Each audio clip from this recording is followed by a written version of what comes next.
आज जर आपण बघितलं तर ह्या असलेल्या आदिवासी पाड्यामध्ये यांना कातकरी समाज असेल, पारधी समाज असेल, अनेक लोकांना जमीन नसल्यामुळे अडचण निर्माण होते। मागे आपली पॉलिसी ठरली होती की या लोकांना राहण्यासाठी किंवा 4 गुंठे जागा तरी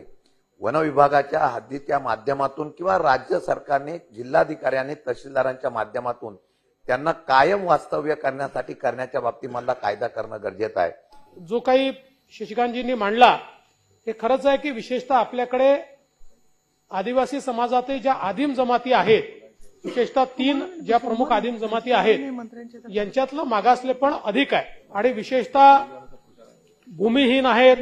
राहायला घर नाहीये आणि म्हणून निश्चितपणे आता माननीय राष्ट्रपती महोदया देखील आल्या होत्या आणि त्यावेळेस त्यांच्याशी देखील आमची चर्चा झाली। आदिम जमातीच्या संदर्भात आपण त्याचा सेन्सस देखील केलेला आहे। साधारण कुठल्या तालुक्यामध्ये किती लोक आहेत त्याचा एक ठोक अंदाज देखील आपल्याकडे आहे आणि म्हणून आज या लक्षवेधीच्या निमित्ताने ही चर्चा जरी होम विभागाशी संबंधित असली तरी मी या ठिकाणी या सभागृहाला आश्वासित करू इच्छितो की आदिम जमातीचे जे आमचे लोक आहेत यांना घर तयार करून देण्याकरता त्यांच्याकडे जमीन नसल्यामुळे एकतर वन विभागाची जमीन उपलब्ध असेल तर ती त्यांना उपलब्ध करून देण्यात येईल आणि नसेल तर त्यांना घराकरता विशेष योजना तयार करून जमीन खरेदी करता निधी उपलब्ध करून देण्यात येईल, जेणेकरून ज्यांच्याकडे घर नाही आणि जमीनही नाही, ज्यांना कुठल्याही आवास योजनेचा फायदा मिळत नाही कारण जमीन नाहीये, यांना विशेषत्वाने जमीन खरेदी करून देण्यात येईल आणि त्या ठिकाणी आपल्या योजनेच्या अंतर्गत त्यांना घर बांधून देण्यात येईल। दुसरं, अशा प्रकारचे जे आयडेंटिफाईड लोक आहेत हे अनेक वेळा स्थलांतरित मजूर म्हणून काम करतात, त्यामुळे त्यांचं आयडेंटिफिकेशन करून त्यांना स्थलांतरित व्हावं लागू नये याकरता विशेष योजना ही तयार करण्यात येईल। त्याच ठिकाणी त्यांना रोजगार मिळाला पाहिजे या संदर्भातली योजना देखील तयार करण्यात येईल। त्यामुळे जे आपले प्रिमिटिव्ह ट्राइब्स आहेत किंवा आदिम जमाती आहेत यांच्याकरता सरकार एक ऑल इन्क्लुझिव्ह अशा प्रकारची नवीन योजना ही लवकरच जाहीर करेल। आपल्याकडे दुर्बान विभाग असा आहे की ट्रायबल एरिया तोडायचा, मोडायचा आणि त्यांना परागंदा करायचा आणि ते मतदारसंघ ओपन करायचे, हे आपण सगळ्यांनी केलेलं आहे। तर त्याबद्दल शासन काय कारवाई करते? नाही, निश्चित माननीय कपिल पाटील साहेबांनी जो मुद्दा उपस्थित केला आहे म्हणूनच ज्यावेळेस याही प्रश्नाच्या खोलात मी जात होतो आणि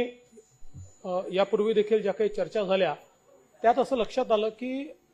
आदिम जमाती करता स्पेशल ऍक्शन प्लॅन तयार केल्याशिवाय आज काय होतंय की आपण आदिवासी समाजाकरता स्पेशल ऍक्शन प्लॅन आहे, आदिम जमाती करता काही योजना आहेत, पण आपला एक फोकस प्लॅन त्याकरता नाहीये आणि म्हणून मग रायगड जिल्ह्यात असतील, विदर्भात असतील किंवा उत्तर महाराष्ट्रात असतील,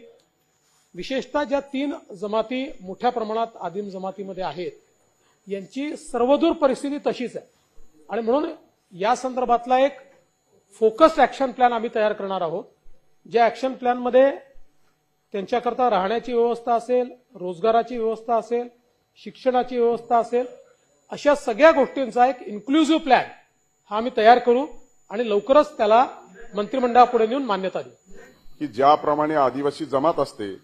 त्याचप्रमाणे विमुक्त जाती आणि भटक्या जमाती आणि भटक्या जमातीमध्ये देखील त्या देखील ट्राइब्सच आहेत, त्या देखील त्यांचा देखील विकास झाला नाही, ते देखील बुजरे आहेत, ते देखील आरोग्यापासून, शिक्षणापासून कोसो मैल दूर आहेत, अशा सुद्धा घटकांना त्या कॉम्प्रिहेन्सिव्ह प्लॅन मध्ये समाविष्ट करणार का? माननीय शिंदे साहेब, हा जो प्लॅन आपण तयार करतोय हा स्पेसिफिक आदिम जमातींकरता करतोय, मात्र त्याचवेळी आपण जी या ठिकाणी भूमिका मांडलेली आहे त्या संदर्भात यावेळच्या अर्थसंकल्पामध्येच आपण ज्या भटक्या आणि विमुक्त जमाती आहेत यांच्याकरता घरांचा प्लॅन मांडलेला आहे, वाड्या वस्त्यांची कनेक्टिव्हिटी आपण मांडलेली आहे, शिक्षणाच्या संदर्भातल्या सोयी आपण त्याच्यामध्ये मांडलेल्या आहेत, त्यामुळे तो एक वेगळा प्लॅन आपण तयार केलेलाच आहे। त्यामुळे जे काही भटक्या आणि विमुक्त अशा प्रकारच्या जाती आणि जमाती असतील त्यांचा एक वेगळा प्लॅन आहे जो आपण इम्प्लिमेंट करतो। हा स्पेसिफिकली प्लॅन आपल्याला आदिम जमातींकरता करावा लागेल, कारण आदिवासी समाजामध्येही या आदिम जमाती ज्याला आपण पीव्हीटीजी म्हणतो, म्हणजे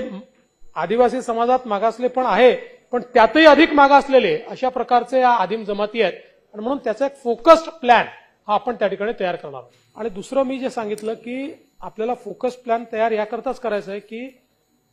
आज आदिवासी समाजाकरता अनेक योजना आपण सुरू केल्या आहेत, पण या योजनांचा फायदा हा पीव्हीटीजीला होत नाहीये, हा आदिम जमातींना होत नाहीये, कारण त्यांचं मागासले पण अधिक आहे. त्याच्यामुळे सगळे निकष दूर करून, म्हणजे ज्या ज्या अडचणी आदिवासी उपयोजना किंवा वेगवेगळ्या गोष्टी त्यांच्यापर्यंत पोहोचण्याकरता जे जे काही अडचणी आहेत त्या सगळ्या अडचणी दूर करून आपल्याला फोकस प्लॅन तयार करावा लागेल. त्याकरता आवश्यक त्या सगळ्या शिथिलता यात दिल्या जातील. मला असं वाटतं थोडंसं की परिस्थितीजन्य पुराव्यावर जेव्हा आपण अवलंबून असतो तर आपण जसं ती अर्धवार्षिक परिषदेमध्ये सुंदर असं सूचना त्यांना दिलेल्या आहेत वेगवेगळ्या टेक्नॉलॉजीचा, तर कुठे सीसीटीव्ही सापडले किंवा हे सगळेच कोळसा वीटभट्टीवरची पहिली घटना नाहीये. बऱ्याच ठिकाणी तर कामगार विभाग पण अत्यंत दुर्बल आहे, त्यांच्याकडे नोंदणी नसते कुठले कामगार कुठले आलेले आहेत ते, आणि पोलिसांचा त्यांचा समन्वय असला की इतक्या इतक्या वीटभट्ट्या आहेत आपल्या जिल्ह्यामध्ये तर थोडंसं निगराणी व्यवस्थित होऊ शकेल, तर त्याचा आपण जरूर विचार कराल का असं मला विनंती करावीशी वाटते. माननीय सभापती महोदय, आपण जी सूचना केली आहे आणि हे खरंच आहे, म्हणूनच आता जी अर्धवार्षिक परिषद झाली त्याच्यामध्ये एफआयआरच्या संदर्भात देखील आम्ही चर्चा केली आहे. आणि आपल्याकडे एफआयआर लिहिण्याची जी पद्धत आहे त्याच्यामध्येही काही बदल करावे लागतील, कारण आता कोर्टाचे काही निर्णय, त्यानंतर नव्या पद्धतीनं आता आपल्याकडे टेक्निकल एव्हिडन्स येतो,